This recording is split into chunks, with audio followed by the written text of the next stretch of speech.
All right, everybody, welcome to episode number 3, Monday edition of Stick to Hockey Live with Jason Martinez, and our special guest today will join us in just a couple minutes. It is Kevin Woodley from In Goal Magazine. Kevin is an awesome guest. I love talking to him. Going to talk a lot about goaltending, obviously, when Kevin's here. We'll break down Carter Hart, Martin Jones, goalies across the league, the Metropolitan Division goalies, Shesterkin, Sorokin, you name it. We'll talk about all that and a ton to get to with Kevin. Stick to Hockey Live, always presented by Parx Sports Book and the Sports Book app. If you do not have it yet, go and download it. Oh, I got to turn off my notifications. But get the download the app. It's so easy to use. You're going to love using it. I would say I'll give you a couple plays for tonight, but the NHL is actually dark tonight because the Calgary Flames are in COVID protocol and they're paused for a couple of days. So the NHL actually has no games tonight. I'd love to give you a game, but maybe we'll look at some props a little bit later on and maybe look at the card tomorrow night. But make sure you grab the app because, like I said, it's easy to use. And it's not just betting spreads and parlays and stuff like that.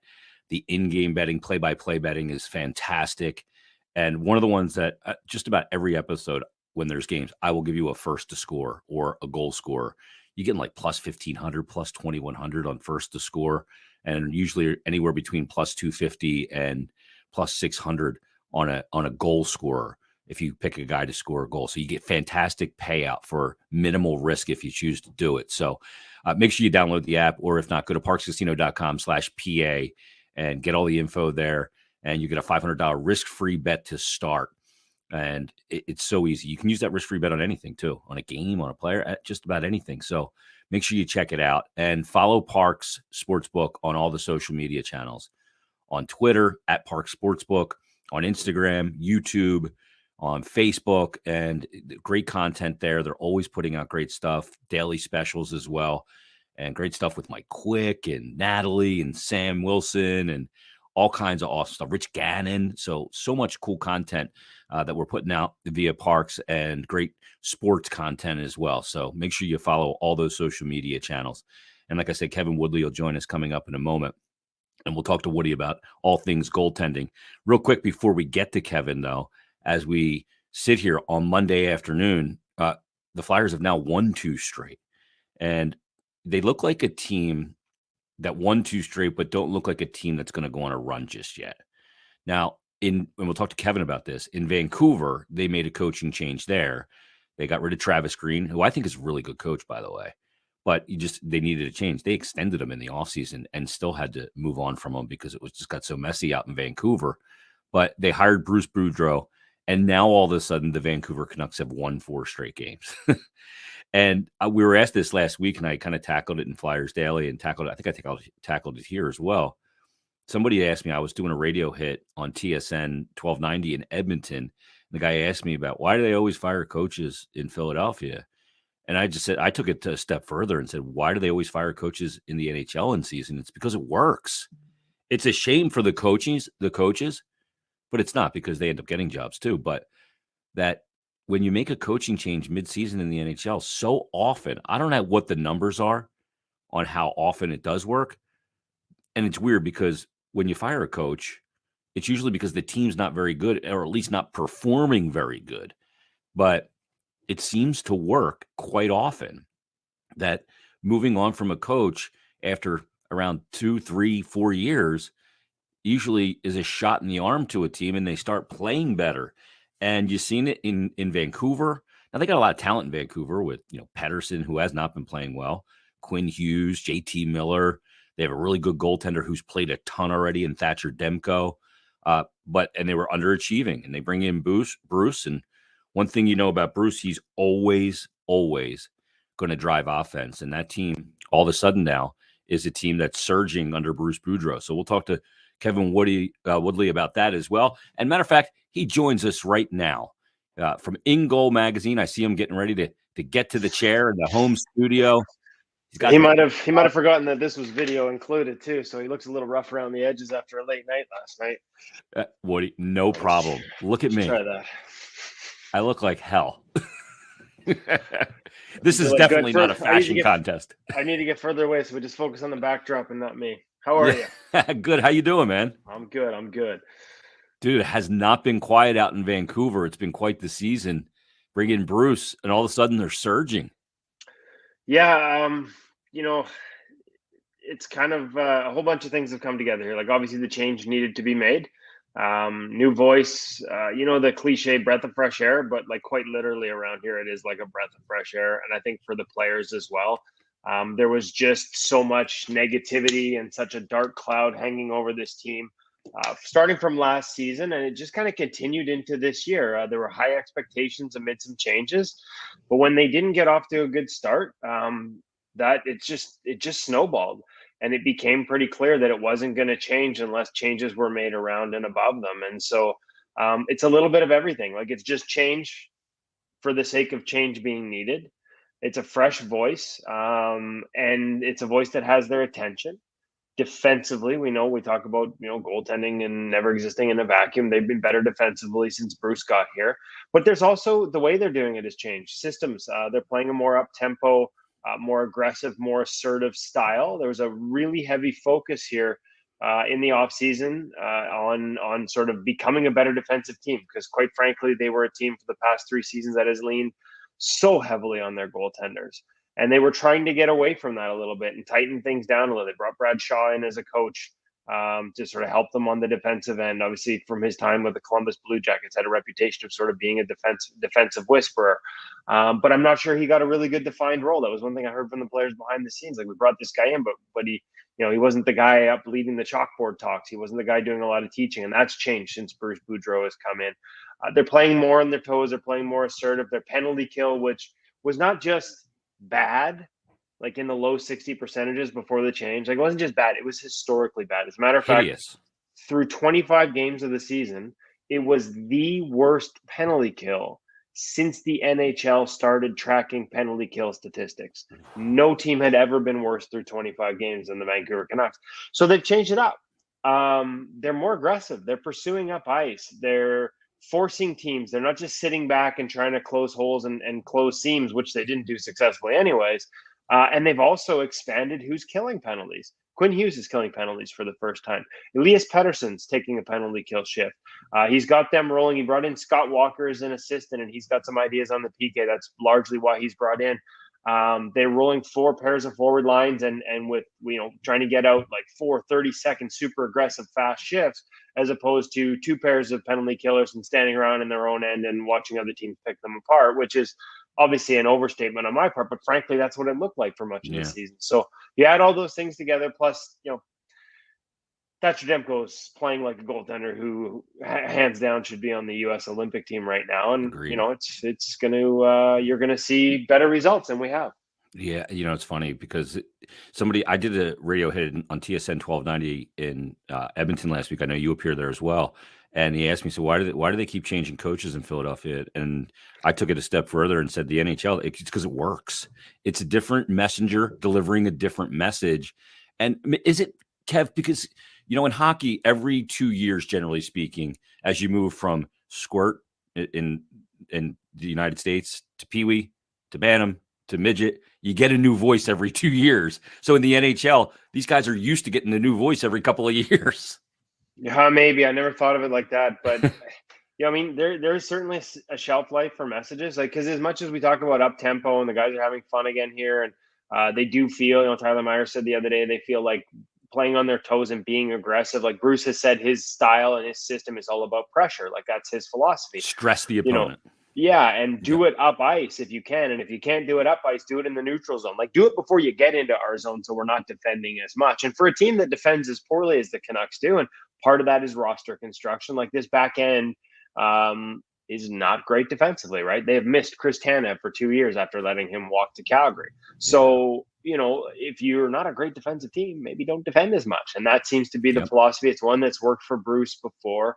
As far as voices go, though, like, that's true, man. There's a shelf life here, right? Like, you look at Washington, like Peter Laviolette, like how they've been so good defensively since he got there. But history says that's only going to last so long. Even Barry Trotz with the Islanders, their defensive numbers have dropped this season. Defense is largely about paying attention to details within the structure your coach has defined and work rate. And eventually you get tired of hearing about those details. And sometimes your work rate slips because it's not fun to work in your own The end of the D's ice. not And fun. no, defense isn't fun. All the Defending's not right, fun. like that's why we're goaltenders. We get to bail out the defenseman. That's why we like it. Yeah, It's exactly. fun. Let's talk about Trotz real quick because, there was some conjecture out there, and I didn't really see it from anybody with some real credibility, that if this continues on the island, that they could move on from Trotz. And I go, geez, if they can move on from Trotz, I am like knocking on his door the next day when I got a young goaltender in Carter Hart in Philadelphia and going, what do you need? Here's the check. You fill it out. Oh, amen. Absolutely. And again, like there's no question that his message works.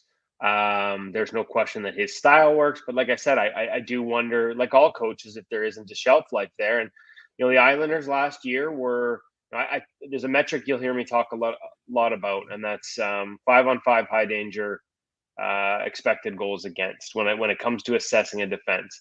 And the reason I use that one is because it's the one that seems to be most directly correlated between playoff success. Yeah. And of course, I'm referencing numbers from Clearside Analytics, who I believe to be the best at measuring shot quality. And I have a look under the hood at some of the behind the scene numbers here. Well, last year, the New York Islanders were 4th in the league in that metric. The year before under Barry Trotz, they were 3rd in the league in that metric.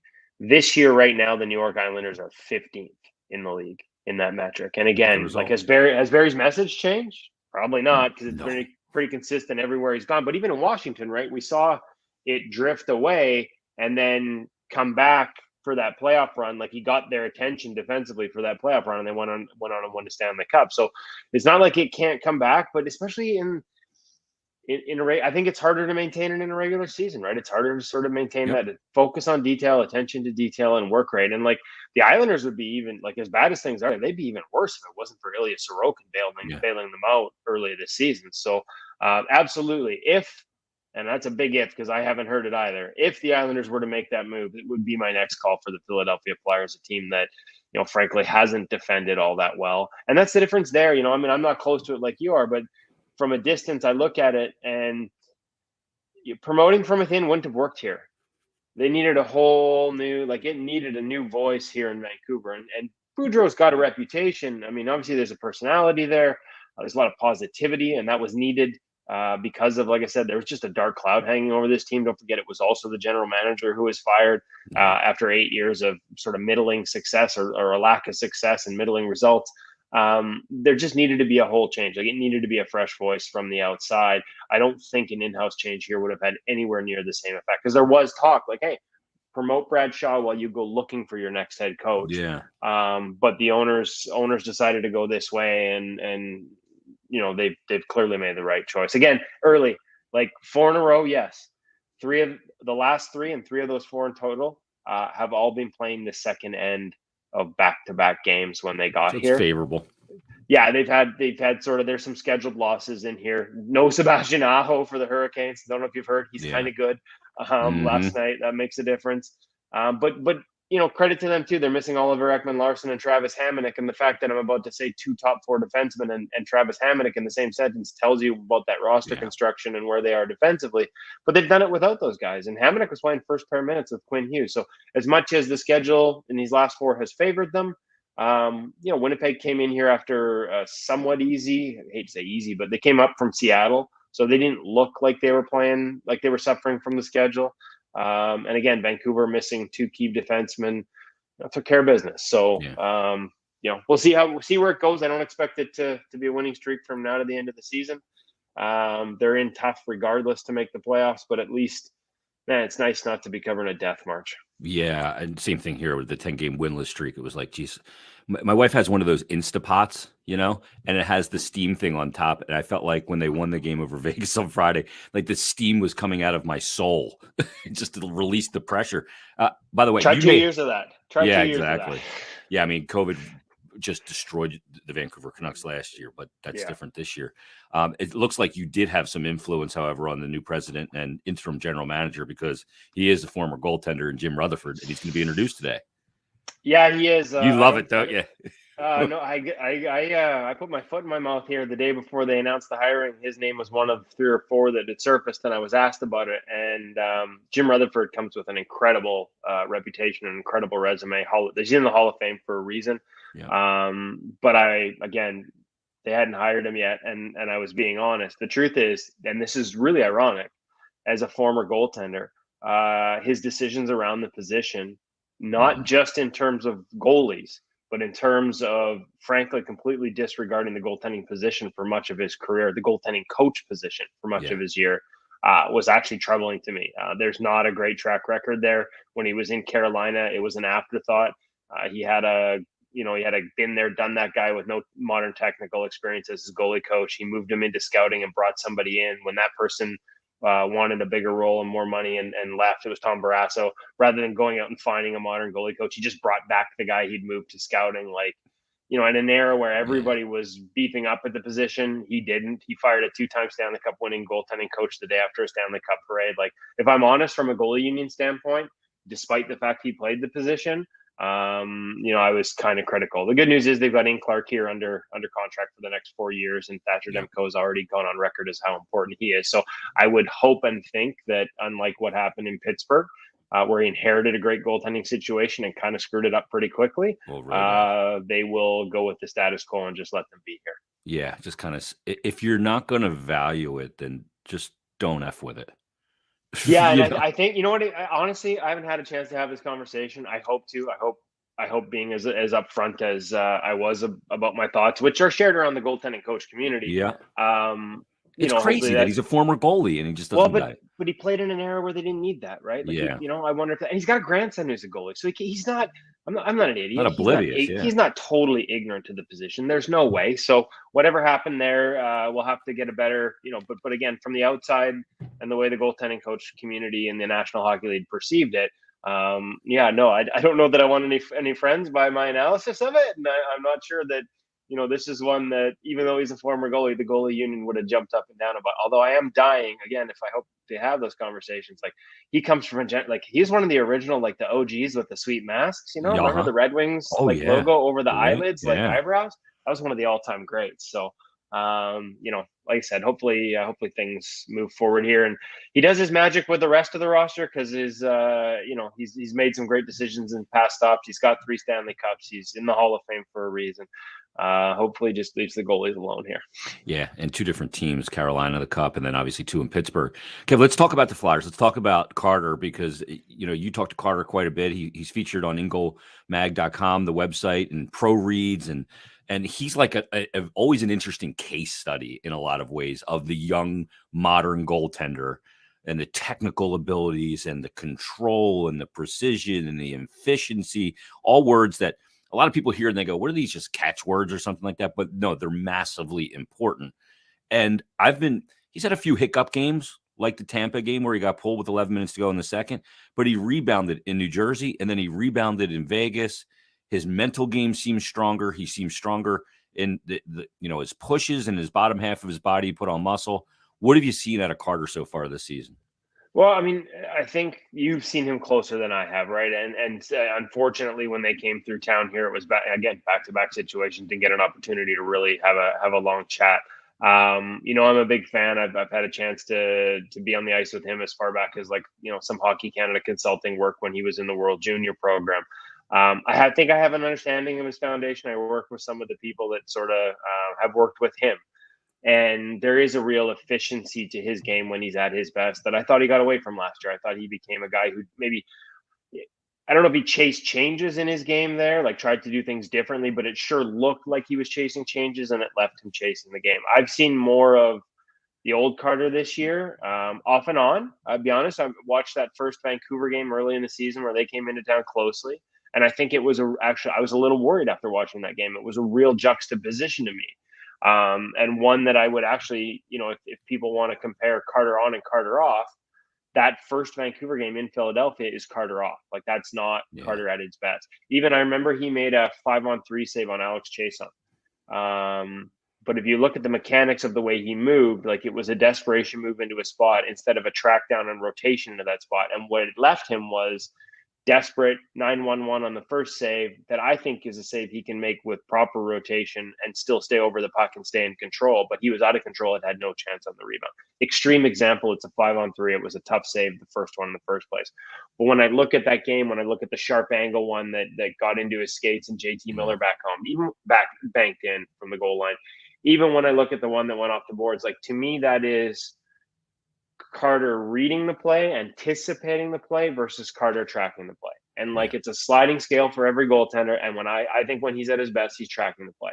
And when he's anticipating, like, it's a fine line between anticipating and guessing in today's game. Mm-hmm. And when you're moving rather than tracking, when you're just going to spots without watching, the way he moves is tied so much to tracking. All his efficiency sort of builds off that top-down head-first movement. When he loses that, and it's hard to maintain when the game speeds up and things get crazy. And that's the other thing that's made Carter great, is he has the ability to go outside that box and lose his technique and just compete, right? Like you can't just technique your way through a National Hockey League career. He has that other ability. I just found that it looked like he was going to it sooner. Like, you got to get desperate sometimes. Yeah. But if it's all the time and it's early in sequences, you want it to be on that third or fourth save, not after the first pass and one shot, right? So part of that's just experience. Part of that's just the pace of the game. I think, I did wonder last year, part of it was, maybe voices pulling him away from what I thought, and I still think is his foundation, but I see him sticking, and that was going to be my question this year. Does he go back to his foundation or does he chase change? I've seen more of the foundation this year. Like you said, there's always going to be blips. Let's be honest. We talk about goaltending never existing in a vacuum. They're a bottom third defensive team, especially when it comes to high danger chances. I just looked it up. They're 24th. That metric I talked about earlier. They're 24th in the National Hockey League in that one. That's not good. That's not a good goaltending environment when you're down there alongside Vancouver and Detroit and Arizona. And that can test a young goaltender to stick with your foundation, because it's better. Like, all goalies like a good defensive environment, but it's a little spot to spot. It's just easier to sort of stick with it when you trust what's going on in front of you and you can trust your reads. And Carter reads the game really well too. But when things start to come unglued in front of you, it's hard to trust those things. Yeah. You want, as a goalie, you want the element of as much predictability as you can get. Perfect word. Yeah, I mean, you will just want to know that guy on the back door is covered and tied up. And so I can make myself big here on the short side, on the puck side of the ice. Well, and it's even like, it's funny because we always use the backdoor one, and I always used to use the example of Edmonton when they were spitting out goaltenders and they couldn't defend to save their lives. I always used to say, like, like, when the guy's supposed to have the backdoor pass and it's his job as a defenseman, and the first 9 get through, you're going to start leaning on the 10th. And in this league, as soon as you lean, they're picking you short side. You're dead. Mm-hmm. But it's even like I almost feel sometimes like that's too simple an example, because that's too extreme a save situation. It can be as simple, and we've seen it here in Vancouver with this struggling penalty kill. I talked about how historically bad it was. Their goals going in through screens that some people in this market were like, oh, like that's Demko. He's got to get that one. And I'm like, well, actually, the system is that when it's a one-man screen, the goalie takes the short side, and the defenseman's responsible for filling the middle lane. Like, as a goaltender, you have to pick a side of a screen. Always the short side, yeah. Yeah, I mean, there are some that vary, but for the most part, you're right. It's always the short side for 2 reasons. The path from the puck to the short side of the net is actually shorter than the far side. And so if I'm in that space, that's where it can beat me first. And I have more time to get across. If I'm looking short side and the puck goes far side, I can slide and get around into that. I've got more time because it's further away. And because there's usually more bodies in the middle of the ice for it to hit, so it's more likely. So that's where we go. But we trust our defensemen to be in the middle lane. And here in Vancouver, the defensemen either A, weren't in the right lane, or quite frankly, they don't have anybody who really is a shot blocking defenseman here. And so they weren't eating those pucks, and they were going in on Thatcher Demko. A lot of people are like, oh, he's got to stop that. And it's like, no, actually, that's not his job. And again, as soon as you start cheating, oh, crap, he's not going to take that lane. I better go middle on this. Now they've picked me short side. Now it is your fault. But not a lot of people really understand that. But it really is about, we do that pro reads at InGoal, where NHL goalies walk us through reads of their saves. And it's awesome. We do it once a week at ingoalmag.com, and it's been huge. Like, so basically a video session with a National Hockey League goaltender walking us through what they see in front of them and why they make a certain save selection, why they choose that, depth on the ice, why they go into a certain post integration based on what I always thought it would be based on what the opponent is doing. And a lot of it is what hand a shot is. Like the reads blow me away. The details Oh, these the guys pick up detail's insane. in real time. But the one thing that has jumped out at me, we've now done over 100 of them, so almost 2 years worth. And what blows me away is the amount of times those reads are not just based on the shooters and the opponents. So much of it is based on, I know my defenseman is going to do this, so I can go there. And so it just has reiterated, that learning process for me has just absolutely reiterated the importance of being able to trust that system, because so many of those reads are based on it. Look at the screenshot I just put up. This is a picture I tweeted out, Kev. This is a Ranger power play. And there is, look at this.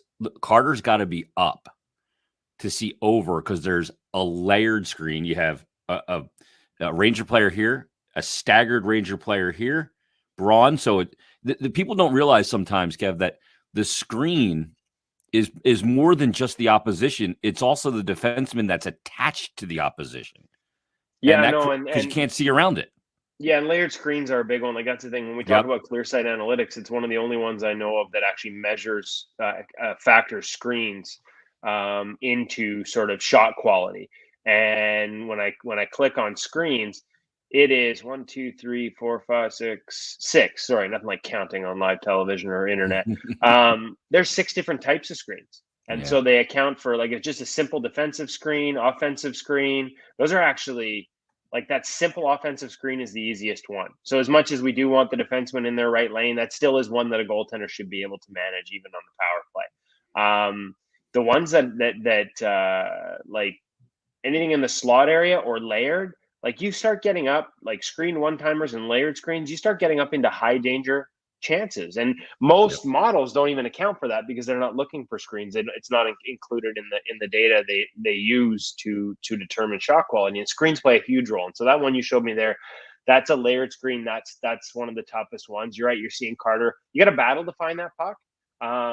Interestingly enough, like I didn't see the whole sequence, but the one thing I would say is the temptation at times when you can't find that puck is to retreat a little bit. And when I looked at that screen cap you had there, like I didn't see a lot of backdoor. Everything was flanked and in front. So you could probably, I'm guessing if he were to look at that, and that's the best part of our pro reads with Carter is he's always honest about what he could do better. I'm guessing he might, I'm not sure how that play ended, but I'm guessing he would have wanted to be a little further up in his crease because as he battles for that sight line, because there weren't any backdoor threats or guys hanging out on those sides. And I know Carter moves well enough that he can beat the play to the flank. That said, when you can't see the pass up there, that's the thing. If he passes off to the flanks, you're looking for the puck to try and guess the shot. He passes to the flanks. Now you're late moving.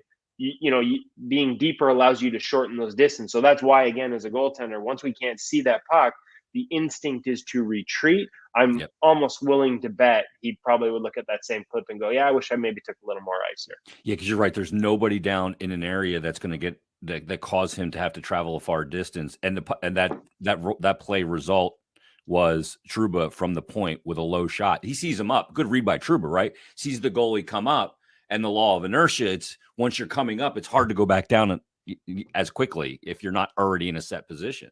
Yeah, but it's again, the other thing too is like that puck's not like it's so far out that you're doing whatever you can to find that. And so if that means getting up, that means getting up because usually, it's just a matter of battling and finding that sight line. And that was a god awful mess in front of him. That was a layered screen from the opposition and 2 forwards from his, or two defenders from his own team in his way. So sometimes those are going to find their way through all those bodies and you don't have much of a chance. The other thing too, as much as I talked about depth, is the toughest ones for goaltenders on those situations, like broken plays are another statistics that we account for. And those are ones that just hit a body and go. And when you've got that much traffic in front of you, even though you don't have a backdoor threat per se, you have to know that the worst one are the ones that hit that traffic in front of you. If it hits you, even if you just make the save and you let out a rebound, at least you know where the rebound is going because you felt the puck. Yeah. If it hits those bodies, now you may not have seen the shot because of the degree of difficulty of the screen. Now it's hit something. You never saw where it was going in the first place. You got no idea where it's going. So again, we tend to retreat because that all of a sudden those net front guys, as much as they may not be backdoor guys for a pass, as the net front guys, they'll peel off and they'll be able to find those rebounds, or not even rebounds, those broken plays off of legs in front of you. And the deeper you are, the easier it is to sort of stay in your net and recover, side to side to those positions, as opposed to if I'm out on top of my crease, that's a lot more space I have to recover on the broken plays. Yeah, those are the hell ones because you don't know where a puck's coming off on a shin pad or something Oh, like that. it's one of the biggest increases in offense of the past 2 years is like broken plays, and it's why I don't poo-poo the old schoolers that talk about pucks and traffic and all the cliches, because broken plays create a ton of goals. What I do dismiss a little bit is teams that get stuck in their ways and say the only way to point shots, point shots, point shots. Actually, the number one way, or the most increasing way to create those broken plays is actually pucks out of corners and from behind the net into those traffic areas, off of skates, off of legs, attempting to go back door, down through low slot line plays. Like, that's one of the biggest problems here in Vancouver. They try to run everything through the points, and it just that's become a little old school. And now under Boudreau, they're trying to run a lot of low high stuff, and even hell when for it's a goal. not. Well, hell for defensemen too. Think about it. Got to turn your back. You got to turn your head as a goaltender. Turn your head on what's in front of you, so you lose where they are because you're watching the puck behind the net, and you have to be very careful when you look off. You're going like this, yeah. With defensemen, it's the exact same thing for defensemen. They've got their back turned to the most dangerous players on the ice because they have to watch the puck carry behind them. And I don't understand, frankly. I actually think personally, like a pet theory, save percentages up this year in the National Hockey League. I wrote a story a couple of weeks ago. It's actually dipped since I wrote it, so jinx. But it was up to 913 at the quarter pole this year from 908 last year. That is the first time it's increased in 6 years, and the largest increase in over 20. And I actually think a lot of it is, hey, there's teams like Daryl Sutter's Flames that are Barry Trotz in it. They're paying attention to defensive details. But I think there's a lot of teams that have gone back to settling for those point shots and what we as goalies call the 99 percenters. Yeah. Like, sure, if you got a bunch of traffic like that clip you showed with Carter, sure. If you don't have that traffic, I'm stopping. Not only am I stopping that every time, I shouldn't say I am a crappy beer leaguer. Not only are they stopping it every time, they're controlling where it goes. And all you're doing is making them feel good about their game and padding their save percentage. And I honestly think, talking to players and people around the league, that's one of the reasons we're seeing a near historic rise in save percentage this season. Again, since I wrote the story, it's dipped by almost a full point, but still it's going to go up this year. Is because too many teams are sort of settling for those point shots rather than trying to create those traffic and those opportunities down low. Yeah, the low to high play is just, it's hell for everyone because the passes are coming to the most dangerous area and you got your back to it. Let's talk about that real quick, volume, because Kev, I talk about it all the time. It's not about quantity, it's about quality. And the Flyers outshot their opponent. Well, they lost 5-1. I don't give a crap, and they got out high dangered. But Carter has a record of 14-1-1 when he sees 38 or more shots in the NHL. I think he's 10-0 when he's got 41 saves in a game. I mean, these are insane numbers. And general public doesn't go. They go, well, it's more shots. How is he performing so well in that situation? But break down why that's good for a goalie. And it's not about quantity, but it is about quality. And you just said it. Those 99 percenters, go out in the yard with your kid in a baseball glove and a ball and play catch. That's what you're doing with a goalie on a clear-sighted shot from the point. Well, and it's listen. The reality is, I don't have the ability to look at all those games, and if I had a list of them, I could pull them up and go through game by game and see how many of those 41 save nights were 12 high dangers and how many of them were 5. Yeah. What I find is that increasingly there are a lot of teams, and the Canucks were one of them, where they kept saying the same thing. Our 5-on-5 game is good. We're generating chances. We're out shooting. It's like, no, well, actually, no. Like, you're not out chancing opponents. Like, you're definitely not out chancing opponents. And they were making a lot of guys look like Vezina winners. And so I'm not saying that's every time Carter's had those four, whatever the number was, 40 plus saves or 38 plus saves. But commonly there are a lot of goalies with those numbers. Pekka Rinne used to be one, right? Yeah, and Peck is a guy. Yeah, and Peck is a guy who really thrived on feeling the puck and getting into a game. As a matter of fact, when Laviolette first went there and they became a low event team, he really struggled. And so that's actually why Pekka Rinne becomes such a great puck handler, because he wasn't engaged in the game. So his mind would wander, and it was tough, right? Like, everybody assumes, less shots must be better for a goalie. Nope. Not every goalie thrives in that, because it can be tough when you don't see a shot for 5 minutes, or when your team's peppering the guy at the other end. if that thought comes into your mind that, oh man, that guy down there standing on his head, man, I better make the next save. Like that's the last thing you want as a goaltender, but it's human nature. So some of those low shot nights, like if you have 6 high danger chances on a 20 shot night versus 6 high danger chances on a 40 shot night, like especially a guy like Carter, who's so clean and efficient, he's probably not giving up many low percentage goals. So those, like you said, those just fuel your confidence when you're making those easy saves. And it's going to be an interesting thing for me here in Vancouver, not to switch it back to the Canucks, but Bruce Boudreau has very much preached shot mentality here. And I understand why, because they've got some skill players that have been holding on to pucks from dangerous areas. But they've also, as they pressure more, they're creating a lot more odd man rushes. And that's the one spot where I don't know that you want a shot mentality, because I saw it last night, like, and it's Tyler Mott coming down the wing on a 2-on-1, and he got into what a lot of people, and frankly, a lot of websites would tell you is a high danger area, in the slot on a 2-on-1 straight, but it was a straight line.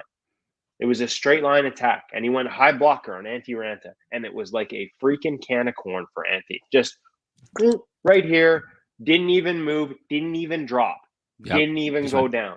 Super easy. I guarantee you on most public sites that was a high danger chance because of the spot. Straight, because of the location. And I get it. If you're attacking us in straight lines, the closer you get, the less net there is. It's simple geometry.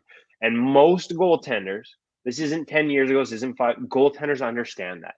As you close, as long as I'm patient, that net behind me is getting smaller and smaller and smaller relative to the puck the closer you get. If you make that pass and manage to succeed, that chance to score, especially if it's a quick shot, goes up by more than 3 times. And so that's where that shooting mentality doesn't just become about point shots and stuff, but I worry about it here becoming, if they're shooting on every 2-on-1 rather than trying to make plays, those are the ones where I'd like to see him make some plays and make some passes, because all of a sudden that's a 35% chance and not a 10. And so, again, sometimes defensemen do a good job of taking it away, but, I just think that understanding that as a goaltender, and understanding that, even on a 40 shot night, if we've got a bunch of them that are the low percentage ones, that's going to fuel a lot of goaltenders' games. Now, on the flip side, it's still volume and still opportunities to make a mistake as a goaltender. And if you make a mistake on those low danger ones, like I think the stat ClearSight had, and I haven't had it updated, but I remember Steve Falk had given to me like a year and a half ago, you lose 87% of the games in which your goaltender gives up a low percentage goal. Like if your goalie gives up a clear low percentage goal, the stinker that the math says is a stinker, 87% of the time you lose. We've seen it anecdotally what it does to a bench, but that's just the reality. The only time you don't is unless the other goalie reciprocates with a bad one of his own. So obviously, if I see 45 shots and 7 are high danger and a couple mid danger, and then the rest are low danger, like that, it's an easier night and it can fuel my confidence, but it's also an opportunity to make a mistake. So you still have to give credit to the goalies who don't give those up. Like Carter still gets credit for, again, staying engaged. And yes, that's easier when you're busy, but not making a mistake in those games that would cost his team, arguably even more so than than a whole bunch of high. Like you can build momentum making a bunch of high danger saves and inspire your team. You can take the life right out of your team and your chances of winning by giving up, even 1 on those 30 easy shots. And so stopping those is it's one of the things I used to evaluate at the end of the year, not just how did the guy do overall, but where was he on the low percentage stuff? And the thing is too, is, this, you've played the position. Anybody who's ever played it knows it. You make a couple really big saves early in a game. You turn around and look at your net, grab your water bottle off the top, and that net looks like it's this big. When you give up a couple, I don't know what it's like to make a bunch of big saves early in the game. I don't know what you're talking. You give up a couple laughers though early. You turn around and that net looks like a soccer goal. That I know. That's a feeling I know. Yeah, that when I talk about your bench letting down and looking at you, like believe me, that's the one I know. My beer league team will tell you that's exactly the ones I know all about. Real quick, let me tell the people about our sponsor, Parx Casino and the Sportsbook app. Make sure you download the app. Go to the App Store, get it. It's so easy to use. We'll give out NHL plays. We would tonight, but there's no games, and new customers will get that $500 risk-free bet just for signing up. And make sure you follow Parx Sports Book on Twitter, on Instagram, on YouTube, Facebook, all the different channels at Parx Sports Book. Kev, let's talk real quick about, it's funny because Marty Brodeur was a guy that could handle a low shot volume and perform well. I think that's why he was such a good puck handler, because he wanted to get out there and handle it. Hey, that's why Pecorino, like, I'm not joking. That's why Pecorino has an empty net goal in his career. Yeah. Like, I remember one year, like he very conscious effort. We've seen other guys. Andre Vasilevsky handles it more. When Tampa Mhm. became a better defensive team, it took him half a season to adjust. Now there was a mental component with their mental coach, who used to work for Hockey Canada, and then there was also sort of that physical component. Okay, stay engaged by handling the puck more. Pex used to go out. I remember I did a story for NHL.com where it was like we do an annual Christmas story, and it was like, what skill, if you could take one skill from one of your peers in the NHL and add it to your game, what would it be? Like, you could just have it under the tree. And it was like Carey Price's movement and all these things. And one guy was like, Pekka Rinne's ability to stop a rim. Like, that thing would be, the rules. If it's on the glass, leave it be. If it's on the, if it's on the ice, go get it. There's actually probably a better way of saying that rhymes. But Pex would go get everything behind the net. Like, he would like body slam. He would go into like the boards, like he would butterfly slide into the boards or go into a VH in the boards to stop a rim because he just wanted. Pex was an active goaltender, and so taking him out of an active goaltending environment really messed with him, and so that was his way of engaging. Yeah. And he was so good at it, and he got rewarded with an empty net goal late in his career that was 100% about him adjusting to low shot volume games and getting so good at that area of the game as a result. Yeah, absolutely. I love when a goalie gets an ENG. I mean, that's awesome. I remember I sent you, and I know you guys, I tagged you in it and you retweeted it. The local goalie here in the Philadelphia area that plays for the Junior Flyers, Rocco, who, beautiful. I mean, how quick did he get that sucker out of his glove? Yeah, and Rocco it's Bruno funny is too. his name. Yeah, and shout out to him because he sent me a note as well. And so I asked him some questions like, hey, like, let's not just like celebrate this empty net goal, but it was pretty clear the way he caught that puck, the way he laid it down in a specific spot. It was pretty darn clear to me that, he'd practiced this. And he said, yeah, so like he had practiced it. And we talk about Pekka again. It's all about repetition, right? You talked about Brodeur. What's the one thing Marty told us? We've talked with him about this a few times. How he became a great puck handler by handling the puck. There are so many times we got young goalies listening. You'll be at practice and practice will be down at the other end. And so you're having a little break. Don't grab some pucks, find a teammate who's not involved in that drill or another coach and pass. have them go back. And Marty used to have guys go back and forth at the blue line. He'd time the passes off the wall, bank passes, like almost no minor hockey goalie coaches actually give goalies time to work on handling the puck. So make sure you find it. And Rocco, the way he caught that, laid it down in a spot, he said he'd done that hundreds of times, the exact same spot. So he knows it's muscle memory. Here you go. Here it is. He's in there. He's engaged outside the blue line. Caught it. Boom. Drops it. Got everything on it. Boom. And the celly's great too. Love it. Love it. I need awesome. one of those in my hockey pool. They give 10 points for an empty net goal. So I need one of those in my. I told Freddie Anderson's my goalie. I told him after the game last night that we need one of those this year, Freddie. Just so you know. Yeah, you need an ENG. Real quick, let's get to a couple of Twitter questions. I'm gonna let you get on your way because I know you got the introductory press conference for Jim Rutherford. Yeah, Jim Rutherford today, and I'm sure you're going to put him on the grill. But we got a bunch of goalies that are always messaging me. I know they follow you on Twitter as well. And one of the questions here that was asked from Jared is regarding RVH and VH. He said, have NHL players, quote, figured out VH and RVH? I see so many short side shot attempts more than ever before. And because of it, more goals from sharp angles, especially glove side, short side. He said it was definitely an issue for Hart last year, but I see it around the league. Thanks. That's Jared. So are players figuring out? There's always an adjustment. Goalies are trying to stay ahead of the shooters. The shooters are trying to stay ahead of the goalies. It's the pitcher versus the hitter debate. Where do you see this right now? So, like, there's no one answer. Great question. There's no one answer here. Like everything, there's a sliding scale of why those goals go in different reasons. I think shooters have known about this for a while. Like goalie coaches, the same goalie coaches that are teaching RVH are the ones that are also leading the pre-scout on how to score on the other goaltender. Yep. And so there are habits for guys on the way it's executed that can lead to that exposure. Now, interestingly enough, not to digress here, but Marc-Andre Fleury, who just won his 500th game, is gone away on the glove side for that exact same reason as your question. On the glove side, he felt like he had exposure over the short side shoulder. Mm-hmm. And he felt like when he went traditional VH on the glove side that he had a hole under his blocker. So if you watch him now, he's using an overlap a lot more this year. Not all the time, but a lot more. And it's a great example of a goalie making an adjustment because he felt like there was exposure in his RVH that was being exploited. So yeah, absolutely, guys are looking for that shot. And the overlap for people real quick, you overlap just a the butterfly. post, and now you're cutting that angle more. It's basically a butterfly, but if you think about this, folks, you can't butterfly with your skate on the post on a sharp angle. If you do, if you think about your skates on the post and you drop into a butterfly, what that does, if this is the post and I drop, what happens? If my skate's against the post and I drop, it pushes my body away from the post and I expose that short side. So we overlap with our outside skate outside the post, so we can keep that short side sealed when we go down into a butterfly. It also frees up the skate because that's the skate. You know, if I go to my glove side post and I drop into a butterfly, but I need to recover back to my right post, I do that with my left skate. If it's up against the post and my knees are outside, I need to free it to get that knee up and make that push. By having it outside the post, it's freer already. I can make that push without having to disengage it from the post. So that's why we use an overlap outside the post when we butterfly on dead angles. That's why it's called overlap. But there's weaknesses there too. Like an overlap puts me outside of the net.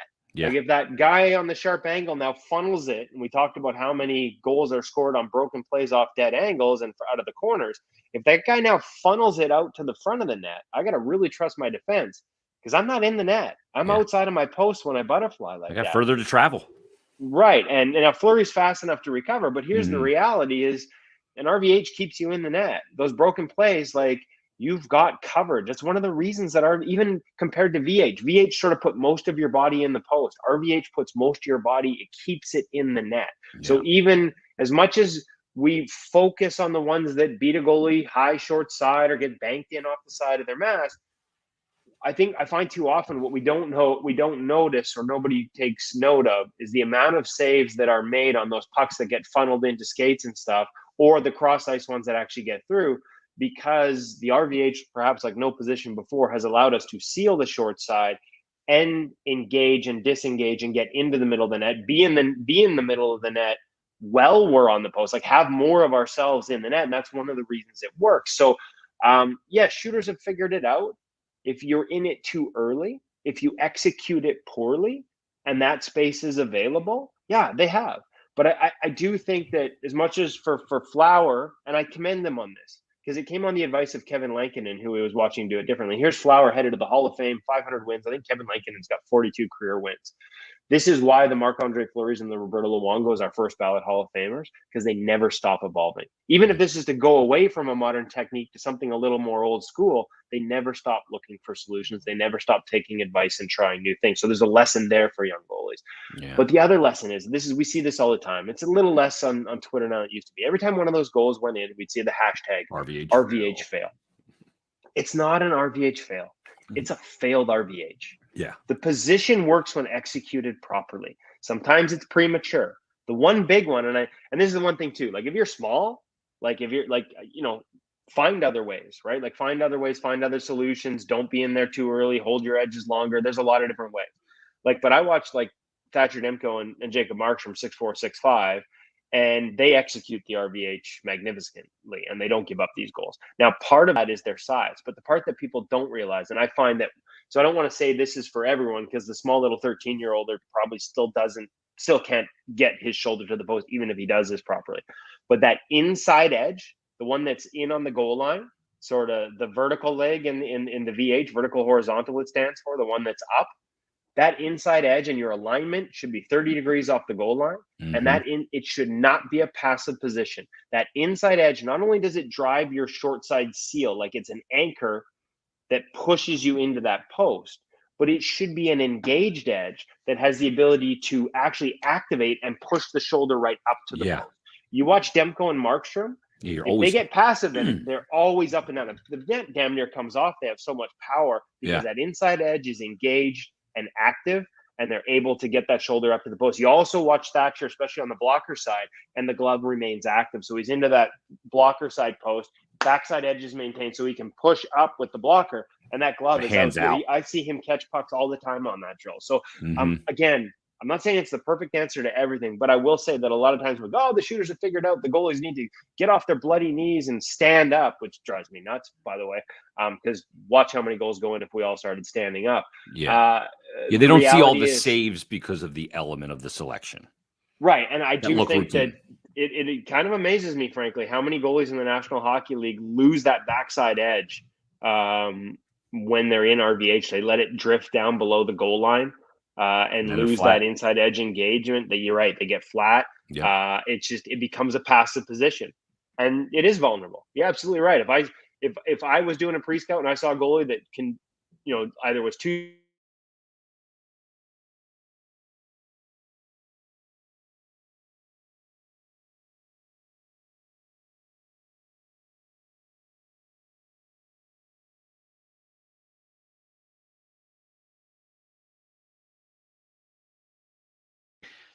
get that puck to Sonny Milano and bat it out of the air. Now, the reason why I ask it, and I'm not the fun police. Like, they're fun. I get it, the whole thing. I had one scored on me in a beer league game when we were up 8-0. Right? Well, yeah, but you were a happy guy on that one. Well, I mean, he did it so good I had to stick tap him. Normally, I would have chased him down the ice and good for you. And cohoed him across the head, but he did it so well. But the thing that I'm fearful of with these attempts is that you have a stick up high and you can catch something in the eye. That's what I'm fearful of. So two things here. One, I've had this expressed to me from a lot of NHL goalie coaches, like guys getting whacked in the head with a stick. Yeah. So it is a legit thing. I think we lose. I'm going to be honest with you. Like, it's legit. It's a legitimate concern. The goalie union, somebody may be knocking on my door to take my card away after I say this. So I say this, I'm risking something here. I think we lose our ability to make arguments about eye protection when we insist on wearing cat eye cages that the blade of a stick can fit through. Like, that's our call, right? We've seen sticks get through there. We've seen corneas get scratched. We've seen some scary incidents, but that's our call. Like up here in Canada, you can't wear a cat eye cage in minor hockey. It has to be, because the gap's too big. Yeah. It's illegal. I can't even buy it and get it across the border. Like, it's not illegal, but it's like goods that aren't allowed into the country, supposedly. There's prohibition on the cat eye. Don't tell anyone, but I have one.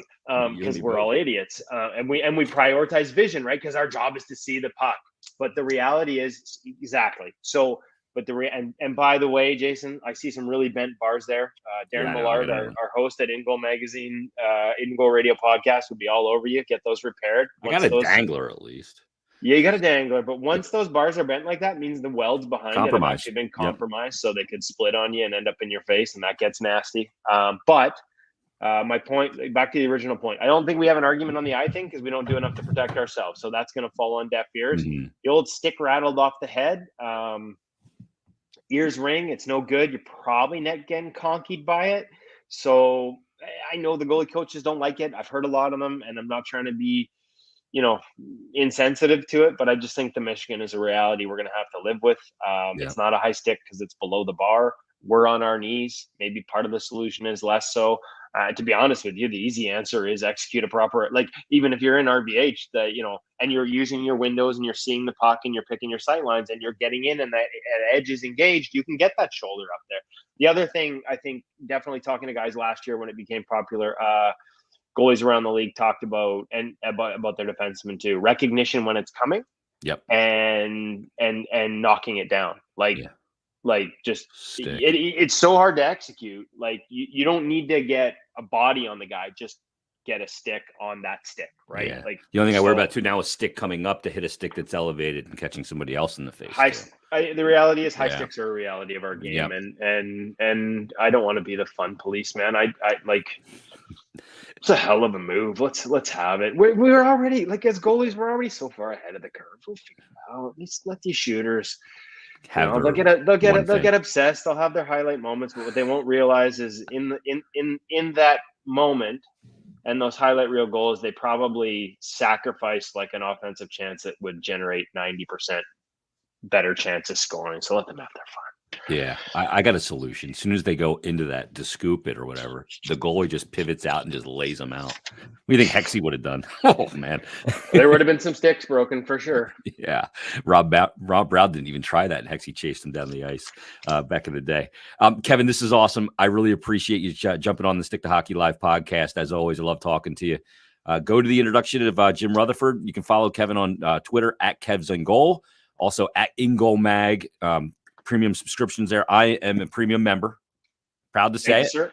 sir. I love the pro reads. I love the pro drills, every element of it. If you have a goalie in your family, it would be a great Christmas present. We I know have gift that. subscriptions. It's real easy like that. You can have the subscription by an hour later as a gift. InGoalMag.com is where you go for that. And I would say, like, if you're not a goalie, you'll learn something. If you are a goalie, we'll make you a better goalie. And it's not us, it's NHL goalies and goalie coaches sharing drills, tips, instructions, off ice nutrition training, all kinds of stuff. Like, again, for $50 a year Canadian, which is like 2 cups of coffee in the States, $50 a year Canadian is a subscription site. But there is nowhere else where you will actually have NHL goalies sharing as we review video, not just of saves, but of the drills they do, why they do it, how they warm up. Like, we've got it all. It's pretty unique site. Like I said, I don't care if you're a 8-year-old goalie. We have over 200 professional goalie coaches that subscribe, so there must be some good content on there.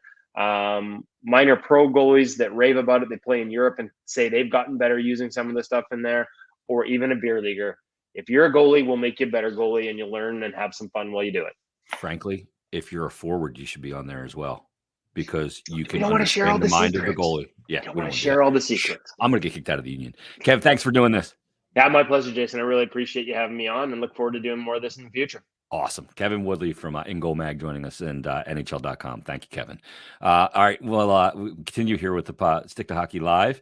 And I love talking to Kevin because you get so much insight and so much knowledge and great stuff. And again, go to the website, go to ingoalmag.com. There's just so much great information there for goalies.